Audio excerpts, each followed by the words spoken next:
You ask Tiger to solve. This deals with linear equations with one unknown. The final result is x equals 60. Let's solve it step by step. Simplify the expression. Expand the parentheses. Simplify the arithmetic. Group all constants on the right side of the equation. Add 64 to both sides. Simplify the arithmetic.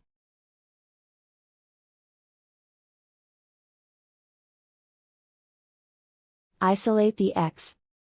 Divide both sides by 2.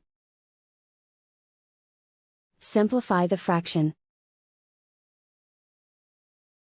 Find the greatest common factor of the numerator and denominator. Factor out and cancel the greatest common factor. And so the final result is x equals 60.